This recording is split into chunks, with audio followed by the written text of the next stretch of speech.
आज हम आपको ब्रूडिंग का बताएंगे। ब्रूडिंग का जो है उसके रिलेटेड आपको बताएंगे कि ब्रूडिंग कैसे करनी चाहिए, प्री ब्रूडिंग क्या होती है, ब्रूडिंग क्या होती है, पोस्ट ब्रूडिंग क्या होती है।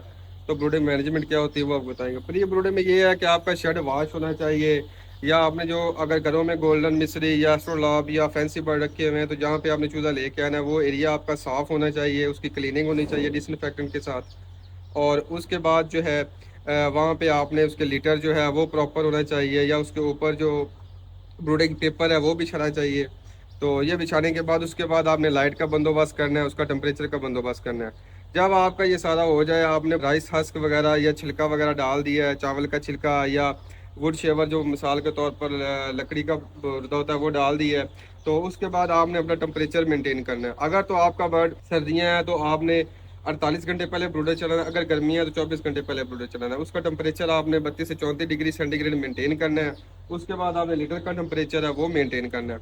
उसके बाद आप जब आपकी हैचरी से चूज़ा निकलता है तो आपने उस वक्त उसका नाम पता कितना चूज़ा आ रहा है वो नोट करना है। ये है, चाहे आपने घरों में भी मुर्गियां रखी हुई हैं उसका भी यही है कि जब आपने लेनी है उनका प्रॉपर आपके पास डाटा होना चाहिए, कौन सी ब्रीड आ रही है, वेट क्या है, कितना आ रहा है, वैक्सीन उन्होंने करवाई है, आपने करनी। जब आपके यहाँ पे शय पहुंच जाए तो आपने सबसे पहले उसकी लोडिंग करनी। लोडिंग करके आपने क्रेट वगैरह रखनी है। क्रेटों के बाद आपने उसका वजन करना है। बर्ड का वजन जो है वो आपने बड़ी एहतियात के साथ करना है। एक एक बर्ड का या दो चार टोकरियां का, इस तरह 100 बर्ड का वजन करके एवरेज निकालेंगे कि 36-37 ग्राम है। उसके हिसाब से हमने इसका टेम्परेचर सेट करना है। अगर तो बर्ड का वजन कम होगा तो हम 1 डिग्री सेंटीग्रेड ज़्यादा रखेंगे। अगर वेट ज़्यादा होगा तो हो सकता है हम टेम्परेचर जो है वो कम रखें।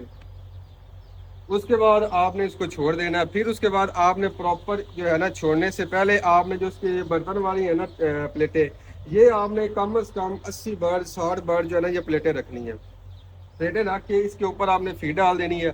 जो ही बर्ड आपने छोड़ना है तो आपका बर्ड डायरेक्ट फीड पे जाए।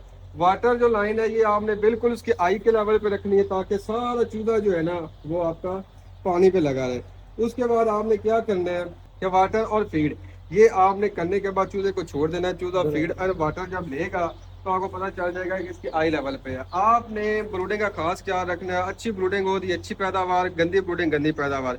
क्योंकि अगर आप फीड लेट करेंगे तो जानवर में जो फैट और प्रोटीन होती है वो जानवर अपनी एनर्जी के लिए यूज करेगा, तो उसको ऑर्गन या इम्यूनिटी या स्केलेटल या उसके मसल बनाने के लिए प्रोटीन नहीं होगी तो उसका वेट कम रहेगा। अगर आपके बर्ड का वेट फर्स्ट वीक में कम रहेगा तो आप अच्छी पैदावार नहीं लेंगे। अगर आपका 1 ग्राम से 1.5 ग्राम एक्स्ट्रा जाता है वेट फर्स्ट वीक का, तो आप जो है 35 दिन पे उससे 10 से 15 ग्राम एक्स्ट्रा वेट लेंगे बर्ड से। और सेम आप अंडे वाली मुर्गियों से अच्छी पैदावार लेंगे। तो यही चीज़ें आपने घरों वाली मुर्गियों में रखने के, जो आपने खुड्डे वगैरह बनाए उसमें प्रॉपर वेंटिलेशन आपकी होनी चाहिए, प्रॉपर आपका फैन चल रहा हो, गर्मियाँ टेम्परेचर पूरा हो आपका, और आपके वेंट जो है ना ये खुले हों ताकि आपकी ऑक्सीजन आपका हर चीज़ जो है ये मेंटेन रहे। तो उसके बाद आपने, अगर आपका बर्ड काफ़ी देर हो जाए तो आपने इसका जो है ना 10 से 12 घंटे बाद इसका क्रॉफिल टेस्ट करना है। क्रॉफिल टेस्ट ये है कि आपने रैंडमली चूजे पकड़ने हैं, उसका ये देखना है। इसमें देखिए बल्जेंगे, इसमें अब पानी भी लिया फीड भी लिया हुआ है। तो ये 12 घंटे बाद इसका ऑलमोस्ट 100% आपका जो है क्रॉफिल टेस्ट होना चाहिए। अगर ये होगा तो आपका बर्ड ओके है। अगर ये नहीं होगा तो इसका मतलब आपके टेम्परेचर या तो बहुत ज़्यादा है जिसकी वजह से पेंटिंग हो रही, जानवर फीड वाटर नहीं ले रहा। अगर बहुत कम है तो जानवर इकट्ठा हो रहा है, उसके नतीजे में फीड एंड वाटर नहीं ले रहा, जिसकी वजह से क्या होगा कि आपके बर्ड की वो ग्रोथ वो परफॉर्मेंस नहीं आएगी। तो आते ही चूजे को आपने ORS इलेक्ट्रोलाइट वगैरह का पानी देना है, साथ 1% सोल्यूशन चीनी का वो देना है। उसके बाद आपने एंटीबायोटिक देनी है 10 से 12 घंटे अगर ज़रूरत हो तो, अगर इकोलाई के इन्फेक्शन हो दे, अदरवाइज ज़रूरत नहीं देने की।